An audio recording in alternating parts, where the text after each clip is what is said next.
Equations with radicals. When using the power property, check the possible solutions to be sure they work in the original problem given. I'll give an example of that as we work on each problem. What the power property says is if you have something like 2 equals 1 plus 1, and you want to raise each side to a certain power, you can raise the entire side. So now 2 cubed is 8. 1 plus 1 is 2, and 2 cubed is also 8. So that's what the power property is saying. Let's take a look and use that property in example 6. Before using that property, I'm going to try to isolate the radical term. So I'm going to try to get this 6x plus 7 under the radical all by itself. So that means I'm going to add 9 to each side of the equation. And so I have square root of 6x plus 7, notice that the 7 is under the radical, equals x plus 2 when I simplify.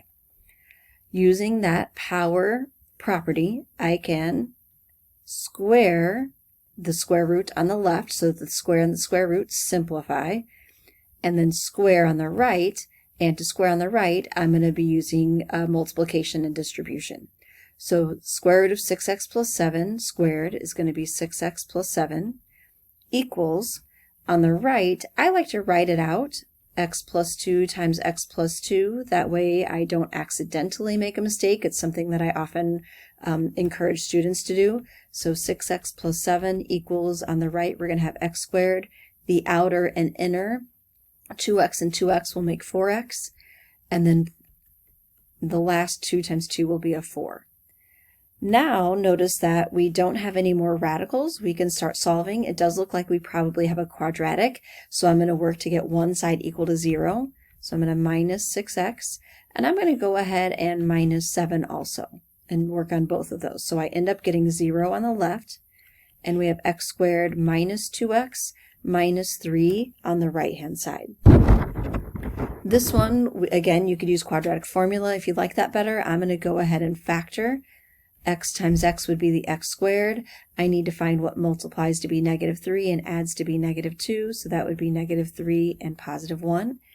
And then using that multiplicative property of 0, I'm going to set each one equal to 0 and solve.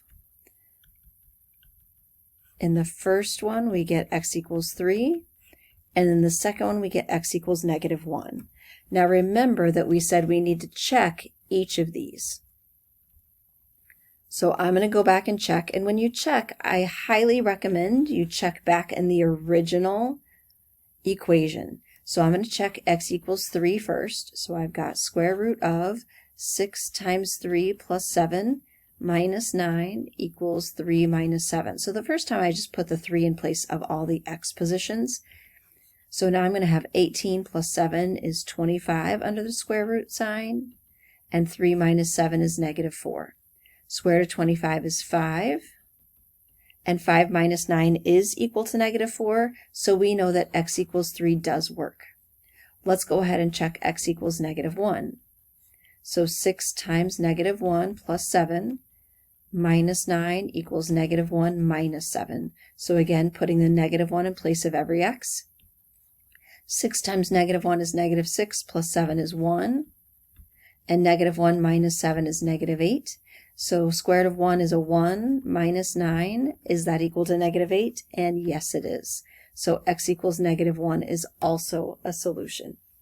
And we did go back and check, making sure that we didn't have any, they call it extraneous roots, extra answers that could have happened from squaring both sides of the equation. One thing to note is using that power rule, you do have to square the entire side of the equation. So, for example, if we know that 2 plus 5 equals 7, 2 plus 5 is 7, and 7 squared is 49, and that equals 49. It does not work to try to square each term individually. So just take, for example, what I often see students make the mistake of doing is trying to square 2, meaning a 4, trying to square the 5 and getting 25, and that does not equal the right-hand side of 49. So just showing you in a numeric way that this is not a valid way of squaring each side of the equation. You need to use parentheses and distribution to make it work. Let's go ahead and take a look at example 7. In this case, it's going to take us a little bit longer because we have two radical signs, and when we try to isolate one of them, we end up having a binomial on the other side. So on the left, we have square root of 2p plus 4, and on the right-hand side, we have 1 plus square root of 1 minus p, and this 1 is not in the radical. So squaring each side, I'm going to have to use my distribution. On the left-hand side, notice that it's all one term. It's all one radical sign. So this is one term. And so you're really getting a square root squared, which reduces down to our 2p plus 4. And on the left, or excuse me, on the right-hand side, we need to use our distribution. So I did write it down twice. First times first will be a 1. The outer will be a 1 square root of 1 minus p. The inner will be another 1 times 1 minus p, or excuse me, square root of 1 minus p. And the last term we have square root times the square root. So we end up with the square root of 1 minus p squared. It's the same thing twice. Simplifying, on the left-hand side we have 2p plus 4. On the right-hand side, I'm going to put these two middle terms together, and 1 plus 1 makes 2 square root of 1 minus p. And then I'm also going to simplify this last square root squared, makes 1 minus p. Putting like terms together, on the right-hand side, I can put this one and this one together to make a 2. And I tend to write the square root last, so let me go ahead and write the minus p next, and then the 2 square root of 1 minus p next. Let's start to try to get this square root sign all by itself and isolated. So I'm going to minus 2 and add p to move those terms over to the left. Make sure you line up the integer with the integer and the p terms with the p terms. And so 2p plus p is 3p. A 4 minus 2 is a positive 2. And then on the right-hand side, 2 minus 2 is 0, negative p plus p is 0, and we have 2 square root of 1 minus p. Now in some cases it makes sense, and I'm going to write this down and then erase it. In some cases it makes sense to go ahead and divide by 2 here to try to get that square root isolated. However, what I'm looking at is the 3 over 2 would not make it any easier to work with a fraction, so I'm going to go ahead and just leave it with that 2 as that front multiplier. But it was something I was kind of already thinking ahead. Do I want to try to divide away that 2 or not? Okay. And now let's go ahead and square the left-hand side. Remember, don't square each individual term. Square the entire side. Write it twice to use your distribution. On the right-hand side, when we square it, we have 2 times square root of 1 minus p times another 2 square root of 1 minus p. It is one term. Where on the right, we have a plus sign separating them into 2 terms. So on the right-hand side, we actually could simplify and square them individually. 2 squared is 4, because all we would be doing is rewriting this as 2 times 2 makes 4. And then the square root of 1 minus p squared makes a 1 minus p. So when it is one term, it is okay to square each term individually. Just mathematically, what you're thinking of is what if you had something like 3x squared p to the 5th, and then you raised it to the 7th power? You can raise each one of those to the 7th power. That's really what you're doing when it's all one term. There's no add or subtract separating them. However, on the left-hand side, you do have to use that distribution because you have a plus sign separating them. So that's the difference in why I need to use distribution on the left and why I don't need to on the right. So on the left, we end up with 9p squared, a 6p, and another 6p. We'll simplify next step, and then 2 times 2 is 4. Simplifying the left-hand side, we get 9p squared plus 12p plus 4. And on the right, distributing that 4 is 4 minus 4p. And now let's go ahead and keep solving. I see that this is quadratic, so let me move the 4 over to the left. And let me add the 4p to also move it over to the left. and I get 9p squared. I'll have 16p in the middle, and then the minus 4 and plus 4 make 0, and then on the right-hand side we have 0. Let's go ahead and factor and solve our quadratic. So we have 9p squared plus 16p equals 0. Notice that we have two terms, and we can pull out a common factor of p, and we get 9p plus 16 equals 0. This factor equals 0 is already solved for us. Let's take 9p plus 16 equals 0 and solve. We get 9p equals negative 16, and then dividing by 9, we get negative 16 ninths. Now remember, we need to go ahead and check each one. So let me go ahead and I'm going to move way over here to the right and check both of them. So I've got, I'll do green, check here with our p equals 0. So square root of, and I brought this up so I could see my original equation. I've got 2 times 0 plus 4, a 1 minus 0 equals 1. So here we have square root of 4 minus square root of 1, and that ends up being 2 minus 1 equals 1, and that's a yes. So p equals 0 is a solution. Let's go ahead and use our other p value of negative 16 ninths.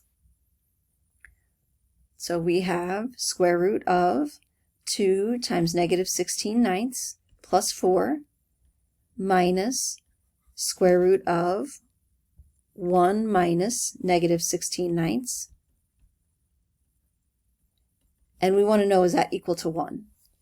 So I'm going to go ahead and for now leave things as a fraction. So this first multiplication would give me negative 32 ninths plus, and I'm going to write this as a common denominator, 36 ninths. And then here, getting a common denominator, I have 9 ninths, and then the minus negative makes 16 ninths, positive 16 ninths.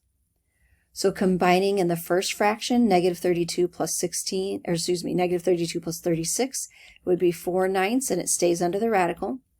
9 plus 16 would make 25 ninths, and again stays under the radical. Now I'm going to take the square root of 4 ninths to make 2/3, and the square root of 25 ninths to be 5/3. And 2/3 minus 5/3 is negative 3/3, and that is not equal to a 1. It would be actually negative 1. And so negative 16 ninths does not work as a solution. Our only solution was p equals 0. Let's take a look at one more question using radicals. And what if we had something that was a higher radical? So in this case, we've got a cube root instead of a square root. And it could be a 5th root, a 7th root. It could be any other root. Okay. I'm going to work in the same method where I'm going to try to isolate one of those radicals alone. So let me add the cube root of 28 minus 2x to both sides. On the left-hand side, that becomes 0, so we're left with the cube root of x squared minus 4x plus 4. And on the right-hand side, we just have the cube root of 28 minus 2x. Similar to how we were able to eliminate the radical in the previous question, we're going to raise both sides now, but we're going to use a third power so that the cube root and the cube power will reduce and leave us with x squared minus 4x plus 4. And on the right, they reduce and leave us with 28 minus 2x.